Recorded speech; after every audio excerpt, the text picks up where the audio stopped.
ইউটিউবে হঠাৎ করে এমন একটা নিউজ পাইছেন যেই নিউজটা দেখতে দেখতে আপনি একেবারে জ্ঞান হারা হয়ে গেছেন।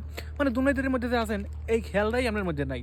তো হঠাৎ করে সাইকেল চালাইতে আছেন, যেই সময় নিউজটা পড়তে আছেন বা যে ধরনের ভিডিও বা স্পেশাল কিছু দেখতে আছেন, হয়তো ওই মুহূর্তে আপনি সাইকেলের উপরে আছেন। তো সাইকেলের উপরে থাকতে থাকতে যদি আপনি এইসব রোডের মধ্যে চালান তো হয়তো হেলে ভালোই। ধরেন চালাইতে চালাইতে চালাইতে চালাইতে হঠাৎ করে যায় যে এই কোন রকম এই পাশেই পড়তেন, তো এইগুলো ওই পাশে সুন্দরবন আছে। মানে এমন একটা জিনিস আছে যে এখানে যাওয়ার পর সব সব সুন্দর দেখতে পাইবেন। মানে এর মধ্যে কোনো ধরনের পরিষ্কার অপরিষ্কারের কিছু নাই, এখানে সব ওই যে ক্লিন। এনে এই লিগে সুন্দরবন কইলাম যা লেগে জায়গা সব কিছু পরিষ্কার আছে একদম। এনে বড় বড় জাহাজ আছে, একটু পর আহে যায় হেই আর হাত পা ধরে হয়তো আপনি রোডতে বেচারা ওড়ার, কিন্তু কোনো রকমের গতি এই জায়গায় নেই।